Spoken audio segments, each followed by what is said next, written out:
Hello everyone. I'm Nozomi Fujisaka. I am a PhD student. I'm studying sociology of education at Osaka University, Japan. And I'm sorry for being late because I enjoyed this lunch. It's so great, isn't it? And we are here from Japanese community of autoethnography.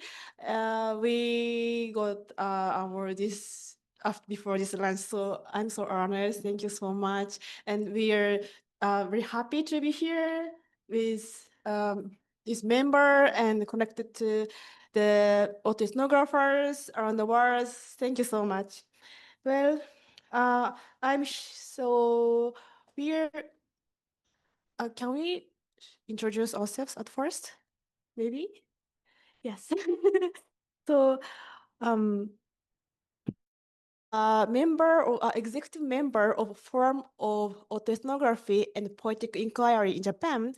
This team was derived from a small study group that focused on the self and qualitative inquiry established by Teppei with a few colleagues in what year? Like maybe 2000. Okay. Okay. Please refer to the book. Okay, he doesn't know. And Autoethnography Forum, we in Japan, we run the Forum of Autoethnography once or twice a year.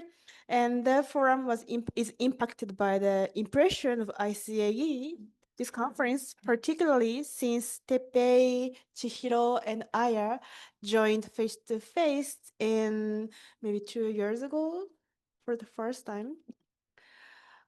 So I'm glad, and now I finally come to here. I'm so glad to join you. Anyway, our presentation is about circulation with autoethnography, collaborative research process in autoethnography journey. When I heard of the conference theme, breathing spaces, I imagined the circulation in our body, starting from breathing. Breathing allows us to emit carbon dioxide and take in oxygen. This oxygen circulates through our body, enabling parts that might otherwise stop functioning to continue working. Starting from this image, we associated our experiences with the keywords breathing spaces and explored circulation in our lives. Our circulation varies, going around inside like blood, going in and out like metabolism, going through time like seasons. Moreover, the circulation may happen in myself, in ourselves, or in any other groups. I hope you enjoy our presentation and see how we have gone through our lives with autoethnography in terms of circulation. If our presentation resonates with your journey, with a similar or completely different, it brings us no greater happiness. Now let's start with my presentation. These days, I'm wondering, was autoethnography always this hard? Back then, my soul felt lighter. Once decided I will write about this, I could dive into my past entirely, easily. My soul would quietly return to that moment and evoked the sensations to my body again. The pressure of gaze from others, the stiffness in my hands, the tightness of my neck, the shaky uncertainty beneath my feet. They would all come rushing back. My body was completely a medium, all I do was to scoop up the flood of sensations and formulate into words, pictures, or sounds.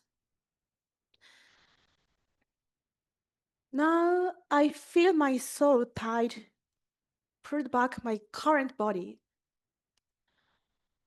When I sat in front of a desk and tried to do autoethnography, I just found myself sitting there. The heaviness in my legs, the itchiness in sleep-locked eyes, the dryness of my hands, the congestion in my chest from a cold, or the bite of the wind. I'm caught in the present of my own body, and my mind can't swim freely into the past. No matter how I try, I am still here. Frustrating. But being present in my body, that isn't a bad thing. Maybe it's time to change my way of doing autoethnography, I thought. I have enjoyed autoethnography, enjoyed my research. That once I dive in, I lose the brakes. I have often left my body behind. The body is sometimes unable to keep pace with my wanting. I often forget to eat, to use the bathroom, and to sleep. I knew it wasn't good. Maybe it's time to do autoethnography with my body. Choosing with my body is not easy. When thinking of my body, I remember the day I prioritized my choice and chose not to listen to a friend. I have a friend who has been through incredibly hard times. Whenever she was struggling or unsure, she reached out. I want to talk. Can you listen to me? Once or twice a week, a message came around 10 p.m. Can I call? I need to talk now. She's a night owl, but I am a morning person, so I was like, I'm sorry, I'm not good at being active at night. How about tomorrow during daytime? And she pressed on, just for a little while, please. It's so hard to say no that kind of situation. But yes, my body screams, I'm tired. I need sleep. I have to wake up early tomorrow too. But I think I do not want to say no now. If she needs help, I want to be there. I want to respond to her courage to reach out when she needs help. There is fear too. Especially in Japanese, saying no directly can sound so harsh or cold. So, what if she feels abandoned? I say I want someone to be there for her. Isn't but when it's my turn to show up, I am maybe reluctant. Isn't that selfish of me? I was not only thinking about her and me, but about the world around us too. I believe that storytelling can change the world, can be a catalyst for social changes. I long for a society where people who have rarely had the chance to speak up can finally speak. A society where there's always someone to truly listen. Because no voice can rise without a listener, I think. And being chosen as a listener, that too is an honor. There are so many reasons not to refuse. Even if I can't talk that night, Even if she has no time during the day, I could always say, how about tomorrow night instead? I've even said, I can talk for just 10 minutes now. And still, one day, I said, sorry, but I can't talk right now. In that moment, I chose to listen not to my desire to be there for her, but to the cry of my own body. I couldn't force through all my feelings. I couldn't be there for her. Maybe she spent a painful night alone. Even now, if I said I feel no guilt about that choice, it would be a lie. But at the same time, there was a sense of something opening up, a kind of release. I am living in this body, and first and foremost, my body exists so I can live here now. My body does not belong to someone else and someone else. Through this body, I can fully taste the moment I am in. My body feels closer to me than it used to. The bond between my soul and my body has grown stronger. To prioritize my body means at times setting aside my emotions, my longings, and the others who are connected to them. It comes with pain, it comes with conflict, and still I live this body with pride, carrying both the pain and the struggle. I used to let my soul travel far and wide, weightless, but now I want to journey with my body with the weight in this in this place I live. So thank you. So, hello everyone. My name is Teppei Tsuchimoto. Today I would like to read a poem about my experience of silence. So, as a poetic way. And this is originally composed in Japanese and later translated into English. So there may be the nuance is not so fully described, but at the same time, the process of translating brought new insights. So in that sense, this autoethnography contains a mix of feelings, Japanese and English, I think. So I'd like to begin. Silence of the breathing space. Silence without pain. Silence without fear. Silence that allows just being here.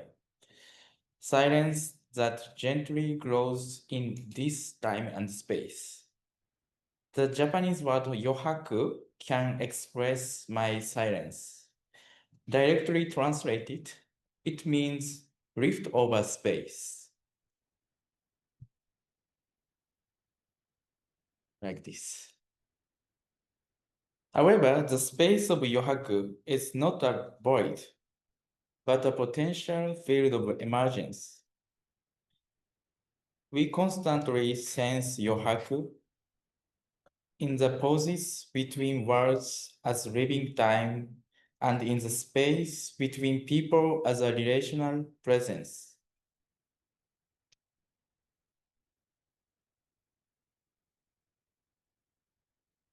Words are necessary for conversation, but the space between words, the yohaku, is even more essential. Where you can, no, yohaku is where you can make it empty, where you need to stay as it is, where you should open. Where we open yohaku depends on the sense of our being. Empty is full of meaning. My parents were very careful with me and took great care of me. It wasn't overprotection. It was simply their way of expressing their love to me. Of course, I also tend to say too much to my daughter. So, my 3-year-old my 3 years old daughter probably thinks I should worry about her. She believes she can do things on her own. Like her, I often felt the same way, especially in secondary school. I remember being told the same things over and over again. It was uncomfortable hearing repeated warnings like, you don't do that, you don't, you don't, you shouldn't, or anything. Furthermore, my father often talks about political and economic news when we are in the car. While I don't mind talking with him about such topics, I'm not particularly interested in the repetitive discourse of the news. Sometimes I wish we could just relax and we can enjoy the atmosphere. Other times, when the printer is broken, the internet is down, or laptop is running slowly, he makes various requests to me. For him, perhaps that's his way of showing a joy at my presence in the house. Of course, internet access is important, but the atmosphere at my parents' house always feel busy. Because of this background, when I met my current partner, I felt at ease spending time with her. Even though she did not talk much, when I said something, she would respond with just a few words, followed by a quiet pause. At first, I felt I need to wait during those silences. Initially, I was confused and kept asking myself, should I say something? But after seeing her after a few times, I realized that it was okay not to speak. Waiting is an action of staying here, standing at the boundary between the present and the coming future. But simply being here without trying to wait is also an action in relation to time. When I am with someone, I always feel nervous when asked to talk. I'm not very good at speaking about myself or my story. So during presentations or lectures, also now, I may not look nervous to most people, but I'm only acting like I'm not. During presentation or lectures, that is because I once worked as a magician, and I learned that as a professional on stage, you have to appear confident no matter how you actually feel. At times like that, I just want to dive into my feelings without using words or fall asleep. So, I want to immerse myself in my favorite music. Words are tools that help us think. But thinking without feelings, non-affective thinking, is no different from what's AI doing.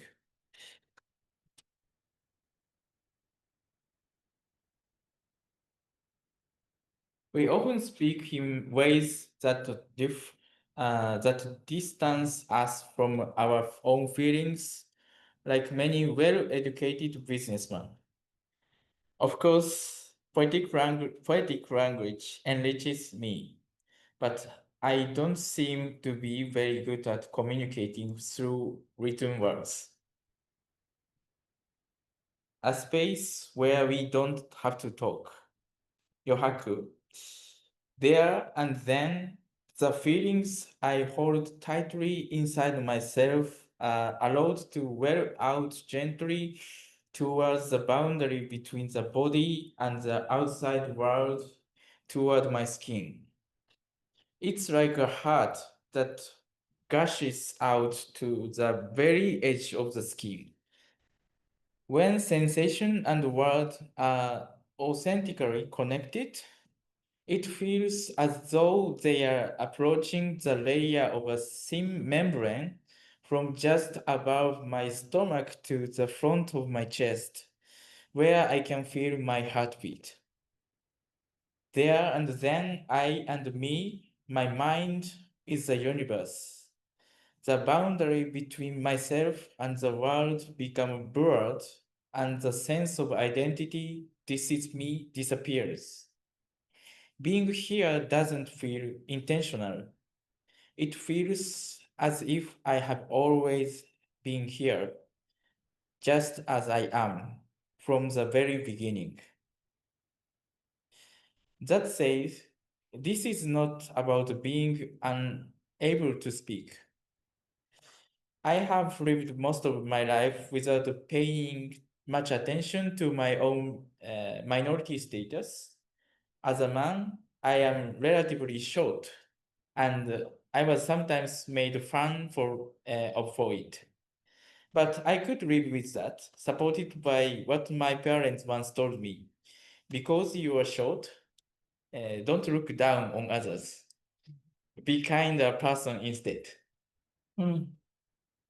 So when I was first drawn to autoethnography, what impressed me most was the how this approach tries to fundamentally change the way of science. However, through conversations with others who practice autoethnography, I come to learn that some people are so deeply and violently oppressed that they cannot even resist. Let alone speak. We need spaces where we don't have to speak. Such spaces matter for those who have spoken too much and for those who cannot speak.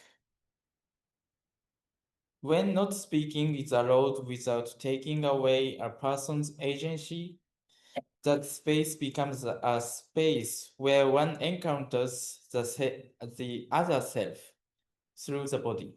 Are you ready? Thank you. Okay. Thank you very much. My name is Aya Hayasaki, and I'm a lecturer at Kagoshima University in southern tip of Japan, which is the area I grew up in. I just started working here. I'm also a sixth-year PhD student, taking a leave of absence at Waseda University in Tokyo, Japan, and most of the 6 years have been, I have, autoethnography has been a large part of it, and here I would like to share a piece of writing I wrote in response to the conference theme and the conversations the four of us co-presenters had. Okay, so I'm not sharing any screen, just speaking. When I hear the word circulation, what comes to mind is the oxygen and blood flowing through our bodies. And the moment I feel the circulation most vividly is when I'm underwater. A few years ago, I tried scuba diving for the first time. In the ocean, I had to rely on the oxygen from the tank and my own awareness. Breathing in, breathing out, carefully. If I didn't, I would drown. By circulating oxygen within me, I stayed alive in a place where I normally couldn't survive. Around me, the ocean currents and waves kept moving constantly, uncontrollably sometimes. When I started my research and my journey with autoethnography, I often felt the same way, like I couldn't breathe properly in my daily life. It was hard to speak about myself, and honestly, I didn't even know where I could speak and how I could speak. But when I encountered autoethnography and stepped into a circle of people who quietly carry something I couldn't quite name but somehow shared, I finally felt like I could breathe as a researcher and as a person. In this space, it's okay not to have the right words. Sometimes life is overwhelming, research is, or ironically, sometimes life feels too full and the words just don't come. But even that is accepted here. We circulate not only stories and thoughts, but also doubts, contradictions, and even silences. We talk, we fall silent, we sometimes misunderstand each other. But little by little, something crystallizes inside, and maybe eventually outside. Voices I couldn't hear before start to surface. Voices I thought I no longer needed sometimes quietly return. Of course, this space isn't comfortable for everyone, but for those who fit, it fits. And I believe that's the beauty of this community. Circulation isn't just about sharing story. It's about allowing experiences, doubts, even silences to move between us. Through that, little by little, we can breathe more easily, speak more honestly, and live more gently. At the same time, this is not something I can explain completely. It keeps shifting and keeps wavering. But continuing to breathe, to receive the waves, to return them, has quietly become part of how I live and part of how I do research in my own way. So this was the end of the writing I initially wrote. Then after continued dialogues with the other autoethnographers here, I started to feel more like maybe I'm doing a bear diving or skin diving rather than the scuba diving, which means like I'm learning to dive deep without the oxygen tank, which is a different experience. So I came to kind of reflect, realize that I unconsciously used the oxygen tank, like the tool to breathe, so that is autoethnography for me. But you don't always need to rely on the tool. Like there are things you can do even without named tools. So I can just be here, not speaking anything, or just talking without thinking of anything. And I also came to realize something we might have been sharing is we've been trying so hard to keep on going, continue something, protect what we have co-created. So that is the community and also our respective research and everything else, and pass it on to other people who need it. At least I have been on this strong kind of feeling of mission. I have to do this. I shouldn't stop. But then I came to realize things just go and be, even if we don't try so hard. We are not alone, and someone else is always here, listening, observing, and noticing our voices, your voices, my voices, somewhere, sometime. So we can maybe rely a little bit more on other people as well, and then things will go, everything will just be okay. So that is the space I can breathe in. I am breathing in right now. Thank you very much. So, Thank you. Thank you. I have. I can breathe because of you. So, hello, everyone. My name is Chihiro Suzuki, and I am just a teacher a junior high school teacher of a special needs school now. And I studied autoethnography 2 years ago as a doctoral PhD student, but I couldn't get a PhD. And now I am just a teacher. So I'd like to talk about my father, but I'm so sorry that my English is not so good. So I'd like to share my screen. Can you see my wide screen? Okay. Yes, we can see. Yeah. Is it too small? It's okay. Should we, is it good? It's okay. What do you want to say? Could you? No, you're still here. Could you shorten the space for a chat? Chat? No, Ah, no.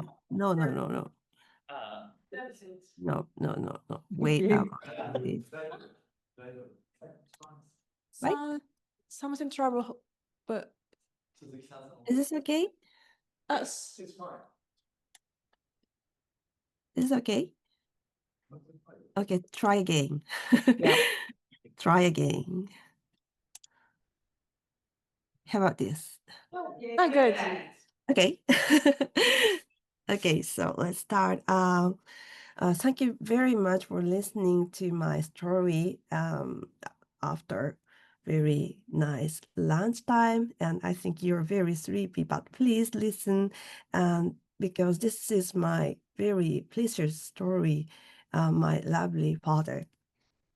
This is story about my father's dementia and the universe.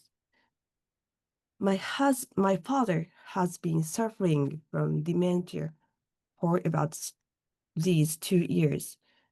His symptoms have gotten worse over the previous years, and now he can't even say his own name properly. Last year, he went missing several times, and my mother and siblings had a hard time looking for him. I'm from Tokyo, but now live in Osaka. My father lives in Tokyo with my mother and my siblings. Tokyo and Osaka are far apart, so it is not easy to go there at once. I can visit my father every 3 months, and each time I see him, his disease has gotten worse and worse. And this is my father, and this is my son, and these are my nephews. And yeah, this is 5 or 6 years ago. I respect my father very much. He's truly gentle, wise, reliable, and the perfect father for me. I love him. Everyone in my family loves him. However, I'm not sure why, but I don't feel very sad about the fact that my dearest father is dementia. I think I accept it as an inevitable and natural part of life. I feel this feeling is shared by all our families. We have accepted his illness quietly, and each of us are doing our best. This March, I went to the beach with my father, my family, my sister's family, and my mother. It might be the last trip we can go together. We took turns taking our father's hand and walking slowly along the beach together. It was a very happy time, not a sad one.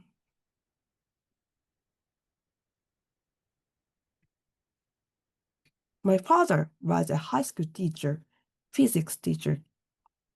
Unfortunately, I was not very good at physics and math. But I like science because my father taught me many things about science in our daily lives, such as plants names, stars, and the universe. During summer holidays, my father, brother, and I would go camping to the beach or mountains. At night, we would look at the stars, and he told us about the stars and the universe. The names of the star groupings, stars, and the planets, the fact that the stars in the universe are hundreds of millions of light years away, and as the universe continues to expand, black holes and the end of the universe, and so on. He told us so many things. I loved his lectures under the starlight. I liked to think about the universe. To think about the end of the universe is to think about living and dying. Was there anything at the beginning of the universe? We never know whether there was or not. While looking at the Milky Way, my father would tell us how our planet Earth exists in this universe by some miraculous coincidence. He told us our solar system in the Milky Way galaxy, and the Milky Way galaxy is just one small galaxy among many, and that the universe continues to expand. So, Father, what's on the outside of it? I asked him, and he said, we'll never know. It was a little scary that my father, an adult who I thought knew everything, didn't know everything. But at the same time, it was a little bit a relief for me. So, where do we go after we die? We'll never know.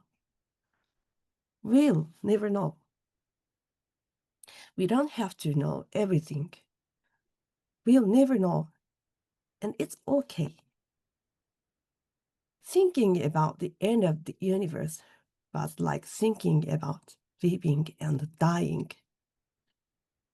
Even a father, I thought a perfect man is unable to know everything. Even my father, I thought a perfect man will grow into old and ill. But that is not a very sad thing, and it may be a relief. My feeling may seem uncompassionate or heartless, but that is a little different. We love our father very much, and we are doing everything we can do for him, so we feel happy about that. One day, my mother was organizing father's belongings and called me. Well, she said, well, I'm thinking of removing father's books from his bookshelf. And I said, can you give me a moment? This book and this book. And all of them were filled with his memories. Last year, my father took us to a bookstore to buy my son and daughter some books. And just as the symptoms of dementia were beginning to become worse, and he was losing his ability to read, he was gazing at the bookshelves, and suddenly, because he was a very wise man who loved reading books, I remember his sad face. I wanted to bring all books in his bookshelf. However, it was impossible. I borrowed some books that I can use for my science classes at school. And after coming back to my home in Osaka, I showed one of the books to my son. My son, who usually doesn't like reading books, any books, said, I want to read this book. and took it to his room. I thought I could hand down the soul of my father in that book to my son. I looked up the night sky. I gazed at the stars. Whenever I look up sky, I think about my father. I think about the universe. To think about the end of the universe is to think about our lives, living and dying. The universe keeps expanding, and we never know what is on the end of the universe. I'm sorry, and that's all. Thank you. As we come to the end of this presentation, we return to the idea of breathing.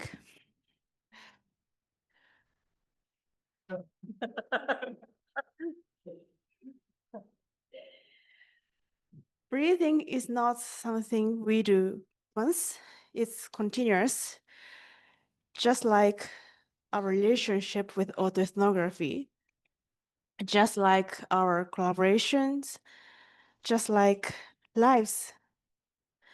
Through sharing, writing, reflecting, and listening, we've created a space where something could move again between us and maybe even between you and us. And we hope that if anything in our story starts something in you, even a little breath of recognition or curiosity, their circulation will continue. Thank you for listening, for breathing with us. Now we'd love to open up for any comments and questions. Thank you. So this is Jamie. So thank you so much for such beautiful presentations, and yeah, all of them, all four of them were absolutely wonderful. I want to just respond kind of immediately to Chihiro's presentation, because obviously that was the last one and it was so resonant. And thank you, Chihiro, for sharing the beautiful reflections, which just seem to kind of embody all these different and mysterious and wonderful characteristics of kind of acceptance, happiness, sadness, and also of this almost highlighting of the fact that we live in a world of living and dying, which we can kind of ignore so often, I think, and even perhaps in autoethnography, we don't signal it enough, you know, that we come and we go, we gather together and we fall apart. And that it was just beautiful the way that you reflected your father and your father's life and your father's passions and his interests and your relationality to that, and encompassed from this very cosmic kind of huge scale, you know, of the universe down to those relationships and your intimate relationship with him. And I just found it incredibly, incredibly moving. Thank you. Thank you so much. I'm so sorry, and I told you, it's my father is for me like the universe. So yeah, it's linked to the universe and my father. Yeah, it's like Thank you so much.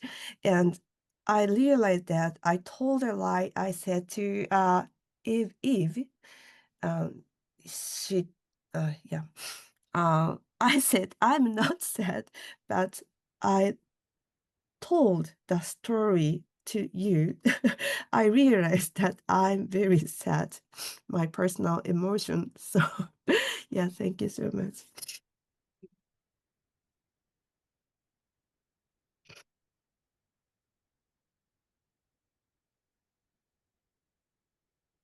I was thinking about, this is Sally here. I was thinking about the word, I've written it down, yahaku, the space between. Yeah. My spelling will be obviously wrong. But I was thinking about, the space between us and the universe. I was thinking that, you know, this space that exists, because I'm always, I think the day I realized that I was a speck of dust, flying through the world. Oh, it gets me really emotional, actually. Yeah, that the ego that can get in the way, and yeah, we're important. It doesn't make us less important, little specks of dust. But yeah, we're specks of dust is what I think. And then you talked about something crystallizing inside. And I was thinking about something crystallizing inside that then goes outside, and that could be the stars. Yeah, they're my thoughts. Can I maybe kind of comment back? So as we were continuing our dialogue prior to this presentation, we agreed that even though we do research, have done research on different topics from different disciplines, and also we shared our stories in different styles.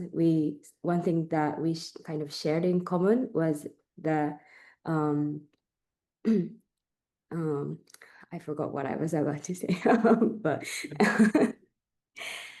the circulation in the sense that like I kind of said at the end of my presentation, it just goes around even if you don't try. It just goes, and that we are part of like a bigger nature universe, or like group of people, whatever, everything. So it's okay. Like even sometimes you hold your breath, you can't breathe. Sometimes you want to, sometimes you don't, and it's okay.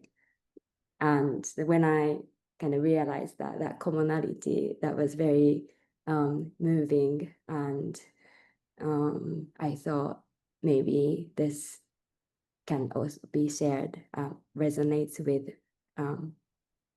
people here. So thank you very much for letting us share. Thank you.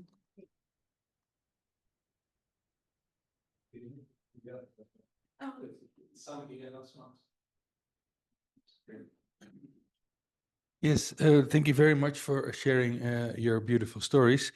I think when I was listening to Chihiro, and when she commented about what she shared later, I kind of came to a conclusion, to an insight that, like with autoethnography, we share something about ourselves that might seem idiosyncratic, but it's also universal.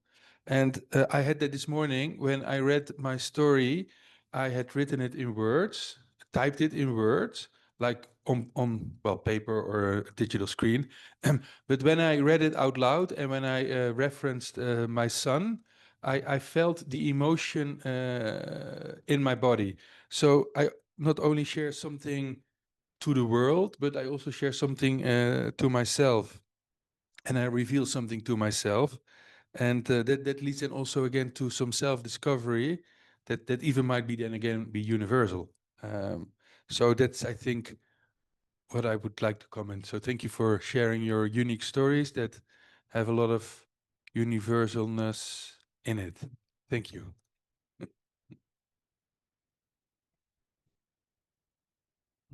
Thank you very much for your great comment. I totally agree about that comment.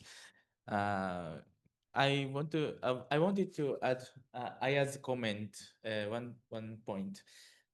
We think we believe we each unique, but somehow we can so we can connect, or we can make a crystallizing experience in any way. But it is very difficult for every time. But if we make somehow autoethnographic stance, not a rational way, we can make when we open ourselves or making a space for others into myself, so we can then we can connect. So, I don't want to take up space at first. Yeah.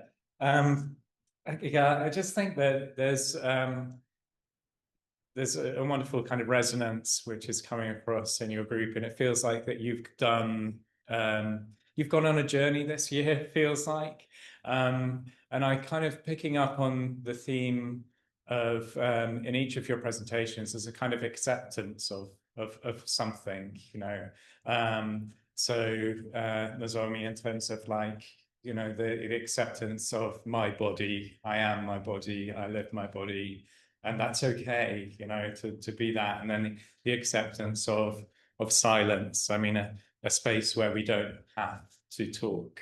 And so it feels like there's a kind of letting go of something, of expectations of what it is. And Aya, in your presentation as well, where you'd finished kind of reading and you just went into this lovely free-flowing space, and it felt like you were allowing yourself to do that because you were trusting us as an audience, and you were trusting us that we would understand, you know, the kind of space that you're in, and it's okay to be in that space, and it's okay to again to say nothing or to say something, whatever. And then Chihiro, as I've mentioned, about, you know, this process of acceptance, and I think it is interesting as free signaling and Teppei as well, that in a way it's interesting that the emotion came out today in the way that it is, which is lovely, and you know, we feel trusted with that. So yeah, again, just thank you, just such beautiful presentations. Thank you. Thank you for your beautiful comment. I don't know why, but is time? Is it okay for just for a moment?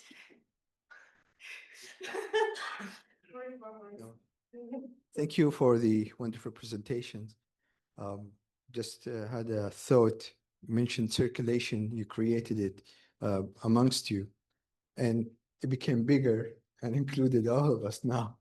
And it seems growing and bigger. I'm not sure how much you envisioned it to be big, but obviously it's extending far beyond. Thank you. Thanks so much, and it's over this presentation. Thank you so much. Thank you for coming.